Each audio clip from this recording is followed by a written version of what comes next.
GST குறித்த தொழில் முனைவோரின் நியாயமான கோரிக்கைகளை அவர் முன்வைத்தார் என்பதற்காக அதனை ஒன்றிய அமைச்சர் கையாண்ட விதம் என்பது ரொம்ப வெட்கப்பட வேண்டிய ஒன்று. அதை மக்கள் பார்த்துக்கிட்டு இருக்காங்க.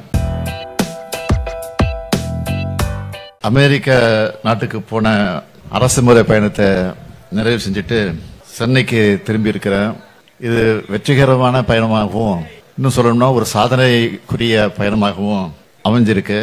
தனிப்பட்ட எனக்கு அல்ல, தமிழ்நாட்டு மக்களுக்கான ஒரு சாதனை பயணமாக இந்த பயணம் அமைஞ்சிருக்குங்கிறத முதல்ல தெரிவிச்சுக்க விரும்புகிறேன். உலக நாடுகளில் இருக்கக்கூடிய தொழில் நிறுவனங்கள் தமிழ்நாட்டில் தங்களுடைய தொழிலை தொடங்குவதற்கு தொழில் முதலீடு செய்ய வைக்கிறதுக்கான முயற்சியோட ஒரு பகுதியா கடந்த 28/2/2024 அன்று நான் அமெரிக்கா போனேன். 12/9/2024 வரை அங்கே இருந்திருக்கிறேன். இந்த 14 நாட்களும் மிக பெரிய பயனுள்ளதாக இந்த பயணம் அமைஞ்சிச்சு. உலகின் புகழ்பெற்ற தலை சிறந்த 25 நிறுவனங்கள் கூட நான் சந்திப்பை நடத்தியிருக்கிறேன். இதுல 18 நிறுவனங்கள், ஃபார்ச்சூன் 500 நிறுவனங்கள். இந்த சந்திப்பின் போது 19 ஒப்பந்தங்கள் கையெழுத்தாகி இருக்கின்ற மகிழ்ச்சியான செய்தியை உங்களோட நான் பகிர்ந்துக்கிறேன். சான் பிரான்சிஸ்கோவில் 8 நிறுவனங்கள் கூடவும், சிகாகோவில் 11 நிறுவனங்கள் கூடவும் ஒப்பந்தங்கள் கையெழுத்தாகி இருக்கு. இந்த 19 ஒப்பந்தங்கள் மூலமா 7,618 கோடி ரூபாய் முதலீடு தமிழ்நாட்டுக்கு வந்திருக்கு. இதன் மூலம் 11,516 பேருக்கு புதிய வேலை வாய்ப்புகள் உருவாக்கப்பட்டிருக்கு.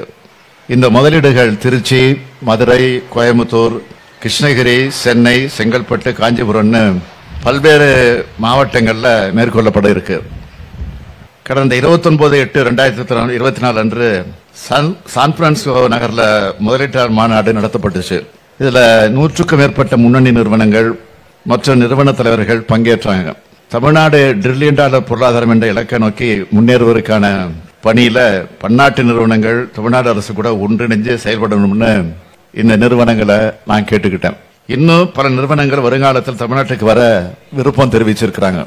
இதுக்கெல்லாம் மகுடம் வச்ச மாதிரி தமிழ்நாட்டில் 30 ஆண்டு காலமாக செயல்பட்டு தவிர்க்க இயலாத காரணத்தினால சில சூழ்நிலைகளால உற்பத்தியை நிறுத்தின ஃபோர்டு நிறுவனம் எங்க வேண்டுகோளை ஏற்று சென்னை மறைமலை நகரில் இருக்கக்கூடிய தொழிற்சாலையில மீண்டும் உற்பத்தியை துவக்க முன்வந்திருக்கு.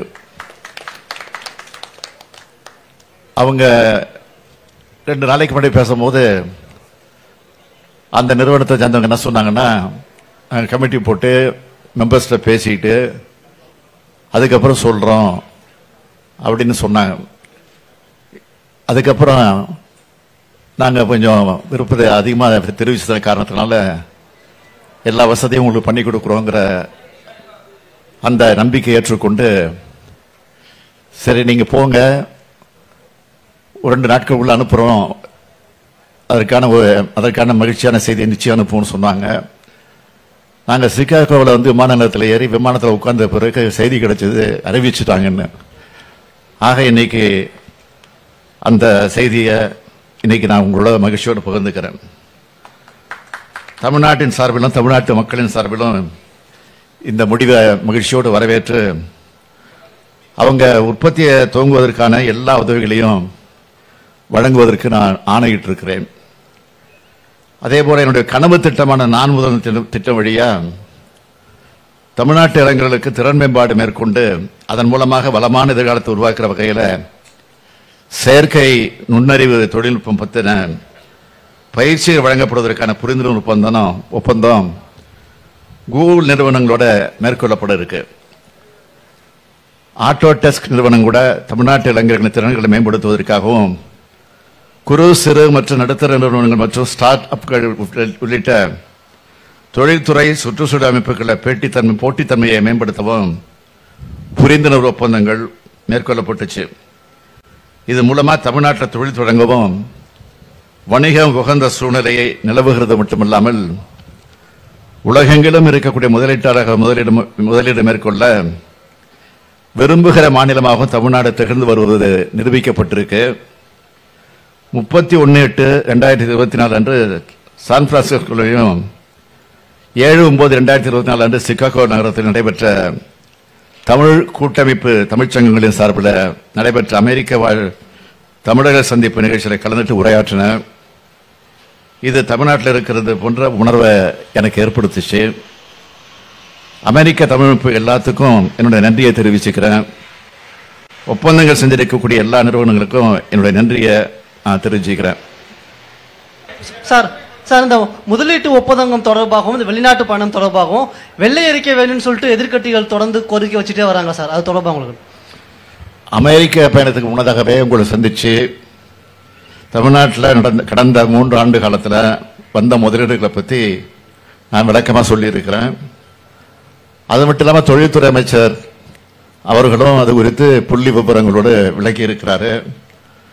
சட்டமன்றத்தில் தெளிவாக அவர் சொல்லியிருக்கிறாரு.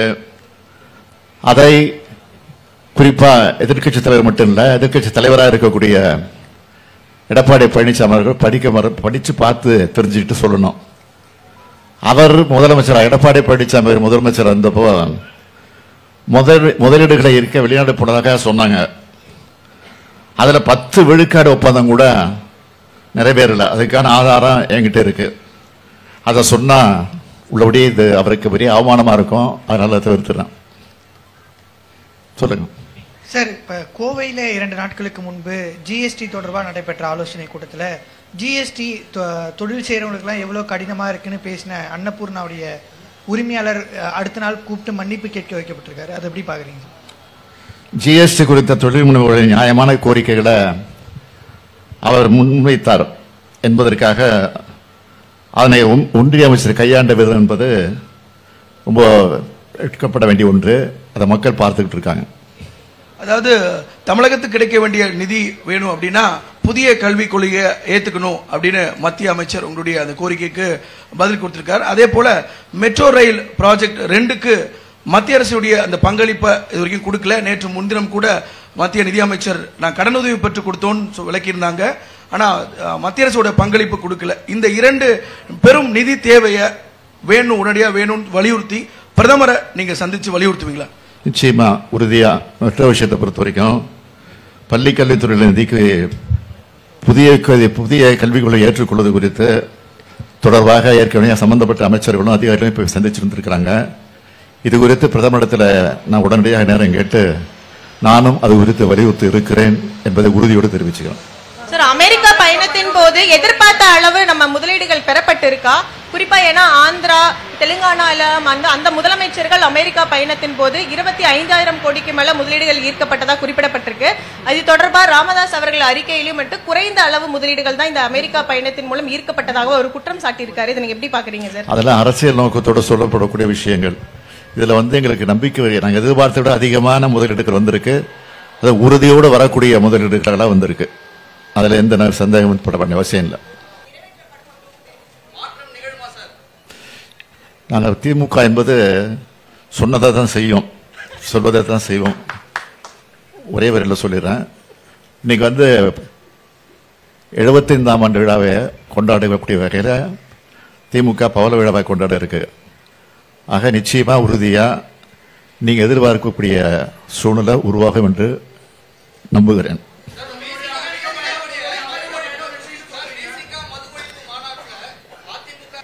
அது அவரே தெளிவா திருமாவளவனையும் விளக்கம் சொல்லியிருக்காரு. அந்த விளக்கத்துக்கு மேலே நான் பெரிய விளக்கம் சொல்ல வேண்டிய அவசியம் இல்லை.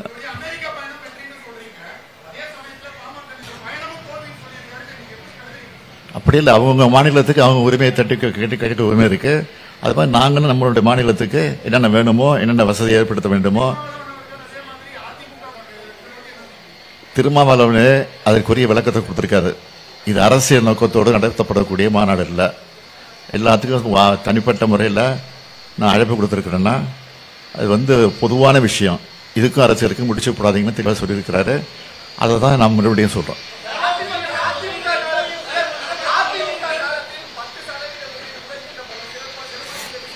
ஏற்கனவே நான் தான் சொல்லியிருக்கேன். ஏற்கனவே இதுக்கு விளக்கம் கொடுத்துருக்கிறேன். அமெரிக்கா போகிறதுக்கு மட்டும் சொல்லிட்டு போனேன். இதே நிருபர்கிட்ட சொல்லிட்டு போயிருக்கிறேன். சம்பந்தப்பட்ட தொழில்துறை அமைச்சர்களும் சொல்லியிருக்கிறாரு. சட்டமன்றத்திலையும் இது பதிவாயிருக்கு. ஏற்கனவே முதலீடு வந்தது, எவ்வளவு ஒரு வேலை கிடைச்சிருக்குன்னு சொல்லியிருக்கோம். இப்பவும் சொல்றோம். இப்ப வந்திருக்க முதலீடுகள் 100க்கு 100, 199 கூட சொல்ல மாட்டேன், 100க்கு 100 அதை நிறைவேற்றக்கூடிய வகையில தான் இந்த முதலீடுகளை நாங்கள் ஈர்த்திருக்கிறோம். அதுக்கான விரைவான வேலை வாய்ப்புகளும் உருவாக்கப்படும். அது வருகிற போது உங்களுக்கு அவ்வப்போது சொல்லப்படும்.